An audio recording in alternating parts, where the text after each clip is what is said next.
Timnas U17 gagal melaju ke semifinal Piala Asia U17 usai kalah 0-6 dari Korea Utara di perempat final.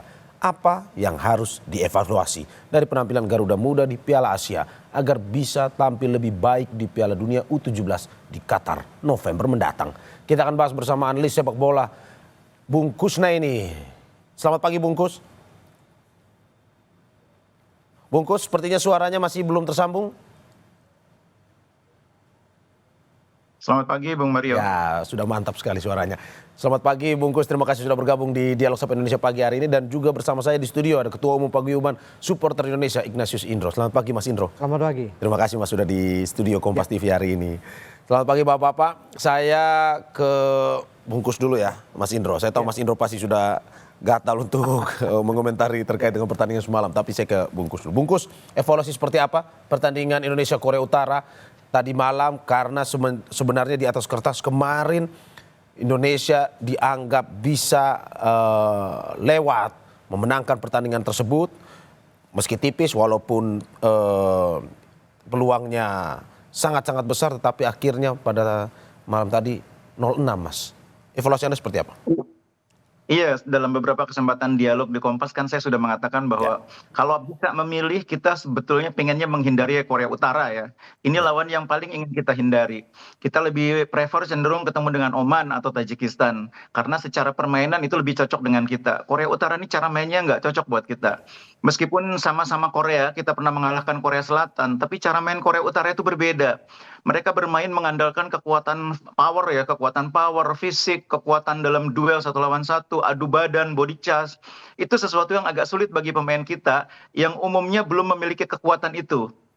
Jadi belajar dari pertandingan ini saya pikir Coach Nova punya banyak PR menuju ke Piala Dunia nanti. Level yang dimainkan di Piala Dunia ini nanti kurang lebih seperti ini. Level di mana lawan memiliki postur yang lebih kuat, adu badan yang lebih kuat, fisik yang lebih kuat, dan stamina yang lebih konsisten. Nah itu nanti akan kita hadapi kalau misalnya ketemu dengan Kroasia, ketemu dengan misalnya tim-tim Cekoslowakia dari Eropa Timur, atau tim-tim dari Afrika ya, dari katakanlah dari Uganda nanti. Itu akan membuat kita akan menghadapi lawan-lawan yang mainnya kurang lebih seperti ini, lebih direct, lebih cepat, pressingnya juga berani. Dan game plan yang kemarin dibuat oleh Korea Utara memang game plan yang sepertinya khusus disiapkan lawan Indonesia. Ketika lawan Oman, lawan Tajikistan mainnya nggak begini. Lawan Indonesia mereka bermain sangat tinggi, pressingnya menekan terus, tidak kasih ruang Indonesia.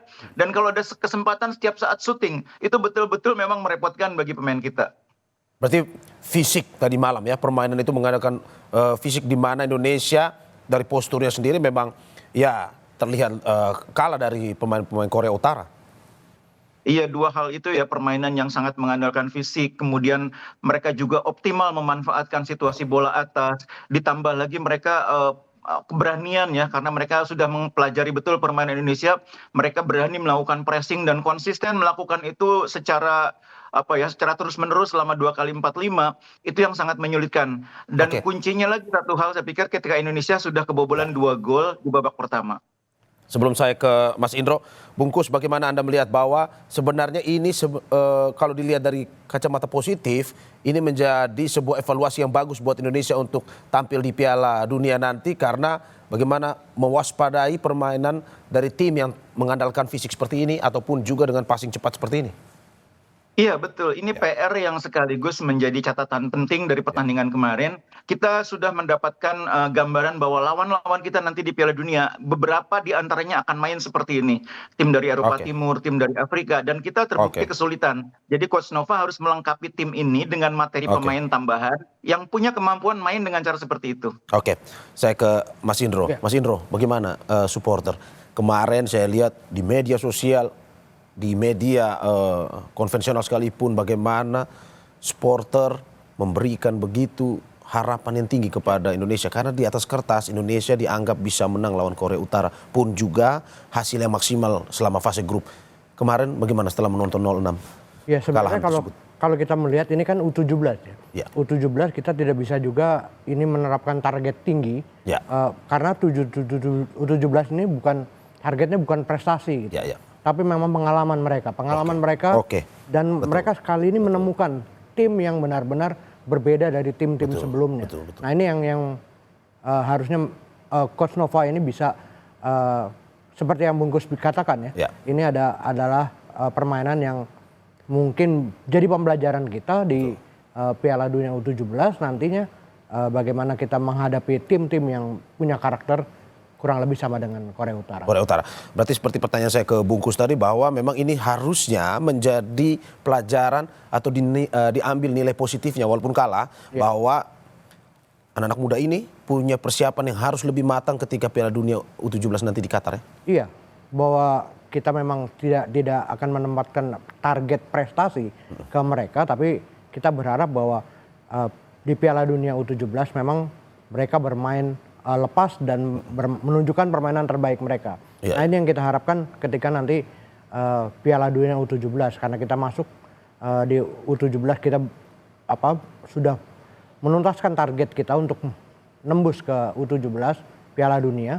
Nah kita udah mencapai target itu, ya kita harus bermain dengan segala kemampuan kita. Oke, bagaimana dengan respons dari supporter? Apakah memang setelah kekalahan ini tetap dukungan selalu besar kepada pemain-pemain timnas kita, anak-anak muda ini, atau bagaimana? Iya, kalau saya pikir ini adalah talenta-talenta yang membanggakan ya.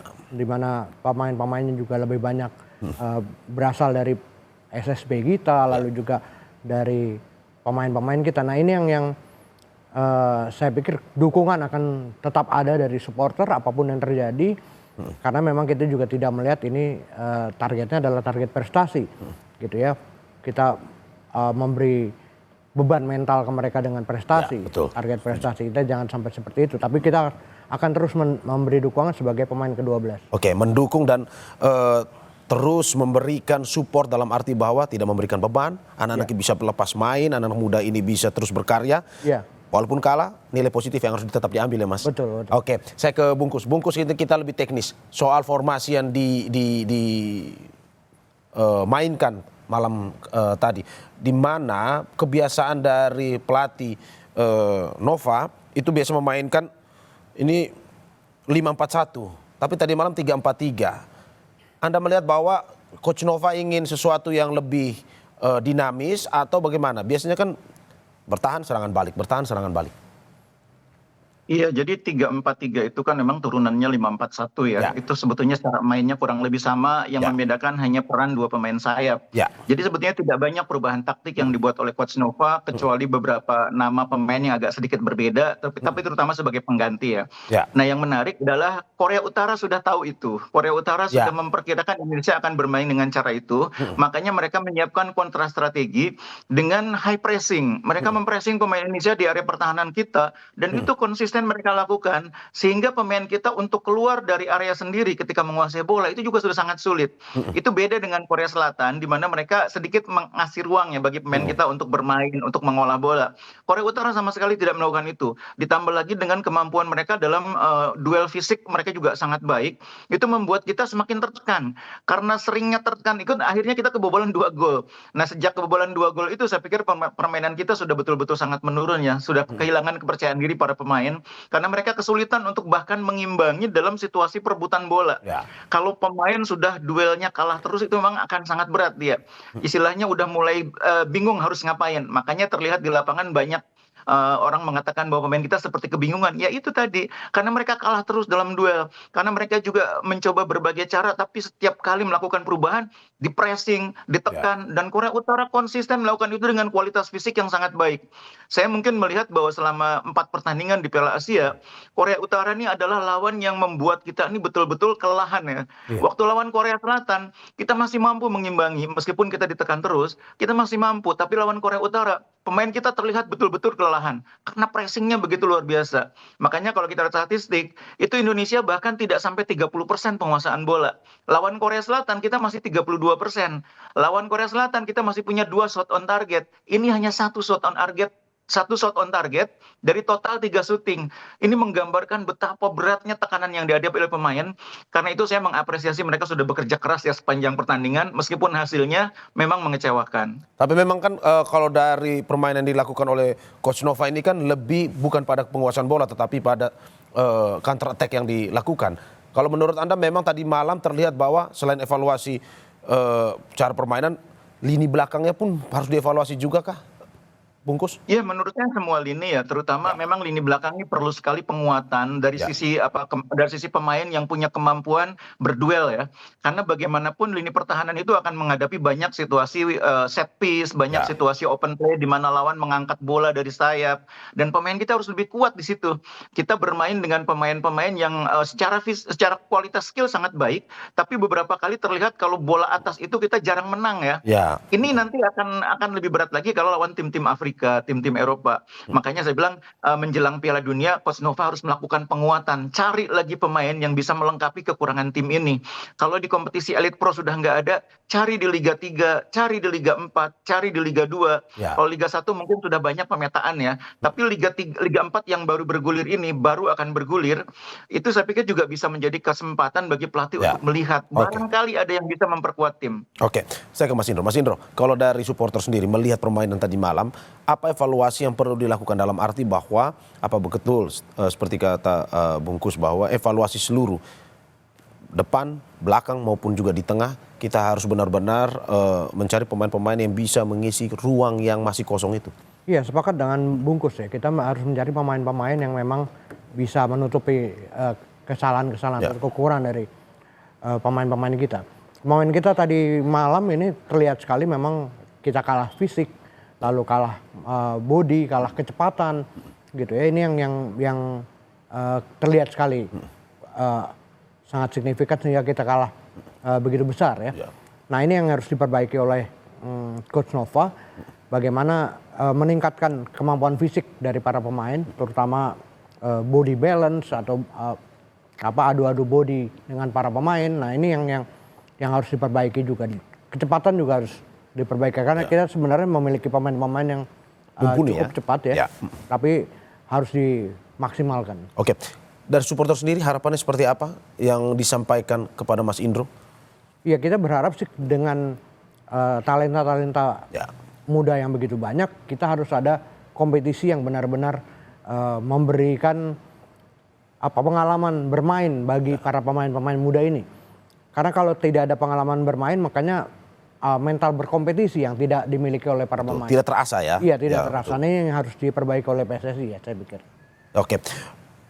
Seluruh harapan dan juga bagian dari cinta supporter kepada timnas Indonesia, terutama Garuda Muda ini masih terus tinggi ya, untuk nanti dalam arti bahwa terus belajar, terus melihat potensi-potensi yang ada untuk nantinya bisa berlaga di pertandingan-pertandingan lebih besar lagi. Saya pikir PSSI harus segera membuat misalnya semacam blueprint sepak bola Indonesia ya.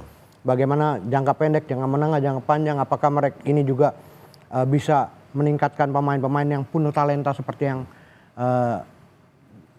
dimiliki oleh Coach Nova ya. Ini kan bagaimana mereka bisa mengembangkan diri melalui kompetisi yang baik. Lalu juga bagaimana dengan perbaikan sepak bola, tidak hanya memasang VAR di liga gitu. Karena ini kan memasang VAR dibilang udah perbaikan sepak bola. Tidak hanya seperti tadi. Oke, saya terakhir ke Bungkus. Bungkus, singkat saja terkait dengan evaluasi yang perlu dilakukan menghadapi pertandingan besar nanti di Piala Dunia Qatar. Iya, kita punya waktu sekitar 7 bulan untuk persiapan ya. Jangan berpikir bahwa itu bisa diatasi hanya dengan TC ya.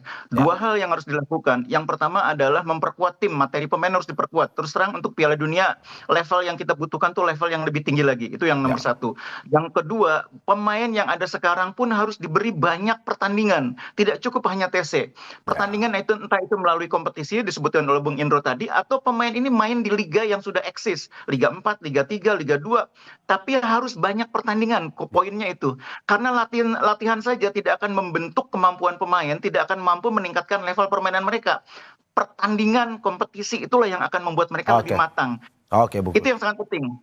Jam terbang harus tinggi untuk bisa melihat, mengasah para pemain ini agar bisa berkompetisi dan berhasil di kompetisi yang lebih besar lagi. Terima kasih analis sepak bola Bungkus Naini dan Paguyuban Supporter Indonesia, Ignatius Indro. Terima kasih Mas. Terima kasih Bungkus atas kehadirannya. Sehat-sehat selalu.